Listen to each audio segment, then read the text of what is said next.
अयोध्या में राम मंदिर के उद्घाटन के बाद ऑल इंडिया मजलिस इत्तेहादुल मुस्लिमीन AIMIM के अध्यक्ष असदुद्दीन ओवैसी ने राम मंदिर का दौरा किया। ओवैसी ने राम मंदिर के निर्माण को एक ऐतिहासिक उपलब्धि बताया और कहा कि यह सभी भारतीयों के लिए गर्व की बात है। ओवैसी ने राम मंदिर के दौरे के बाद कहा, राम मंदिर का निर्माण एक ऐतिहासिक उपलब्धि है। ये सभी भारतीयों के लिए गर्व की बात है। राम मंदिर के निर्माण से देश में एकता और भाईचारा बढ़ेगा। ओवैसी ने कहा कि उन्होंने राम मंदिर के निर्माण में शामिल लोगों की मेहनत और लगन की सराहना की। उन्होंने कहा कि राम मंदिर का निर्माण भारत की संस्कृति और विरासत को मजबूत करेगा। ओवैसी के राम मंदिर के दौरे को लेकर राजनीतिक हलकों में चर्चा हो रही है। कुछ लोग ओवैसी के इस कदम की सराहना कर रहे हैं, जबकि कुछ लोग उन्हें हिंदू विरोधी बता रहे हैं। ओवैसी ने राम मंदिर के दौरे से पहले कहा था कि वह राम मंदिर का दौरा करेंगे, लेकिन वो मंदिर में प्रवेश नहीं करेंगे। उन्होंने कहा कि वो मंदिर के बाहर से ही इसका निरीक्षण करेंगे। ओवैसी ने राम मंदिर के दौरे के दौरान मंदिर के निर्माण में शामिल लोगों से मुलाकात की।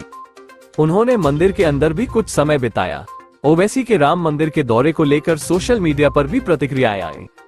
कुछ लोगों ने ओवैसी के इस कदम की सराहना की, जबकि कुछ लोगों ने उन्हें हिंदू विरोधी बताया। कुछ लोगों ने कहा कि ओवैसी का राम मंदिर का दौरा एक सकारात्मक कदम है। उन्होंने कहा कि इससे दोनों समुदायों के बीच समझ बढ़ेगी। कुछ लोगों ने कहा कि ओवैसी का राम मंदिर का दौरा एक दिखावा है। उन्होंने कहा कि ओवैसी चुनाव में वोट पाने के लिए ऐसा कर रहे हैं। ओवैसी के राम मंदिर के दौरे का असर आने वाले चुनावों पर पड़ सकता है। ये देखना होगा कि ओवैसी के इस कदम से दोनों समुदायों के बीच संबंधों में सुधार होता है या नहीं।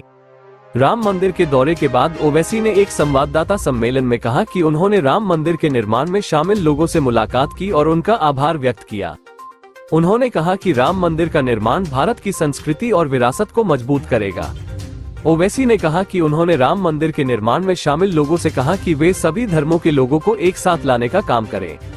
उन्होंने कहा कि राम मंदिर सभी भारतीयों के लिए एक समान आस्था का केंद्र होना चाहिए। ओवैसी के राम मंदिर के दौरे को लेकर राजनीतिक हलकों में चर्चा हो रही है। कुछ लोग ओवैसी के इस कदम की सराहना कर रहे हैं, जबकि कुछ लोग उन्हें हिंदू विरोधी बता रहे हैं। ओवैसी ने राम मंदिर के दौरे से पहले कहा था कि वह राम मंदिर का दौरा करेंगे, लेकिन वो मंदिर में प्रवेश नहीं करेंगे। उन्होंने कहा कि वो मंदिर के बाहर से ही इसका निरीक्षण करेंगे। ओवैसी ने राम मंदिर के दौरे के दौरान मंदिर के निर्माण में शामिल लोगों से मुलाकात की। उन्होंने मंदिर के अंदर भी कुछ समय बिताया। ओवैसी के राम मंदिर के दौरे को लेकर सोशल मीडिया पर भी प्रतिक्रियाएं आईं। कुछ लोगों ने ओवैसी के इस कदम की सराहना की, जबकि कुछ लोगों ने उन्हें हिंदू विरोधी बताया। कुछ लोगों ने कहा कि ओवैसी का राम मंदिर का दौरा एक सकारात्मक कदम है। उन्होंने कहा कि इससे दोनों समुदायों के बीच समझ बढ़ेगी। कुछ लोगों ने कहा कि ओवैसी का राम मंदिर का दौरा एक दिखावा है। उन्होंने कहा कि ओवैसी चुनाव में वोट पाने के लिए ऐसा कर रहे हैं। ओवैसी के राम मंदिर के दौरे का असर आने वाले चुनावों पर पड़ सकता है। ये देखना होगा कि ओवैसी के इस कदम से दोनों समुदायों के बीच संबंधों में सुधार होता है या नहीं।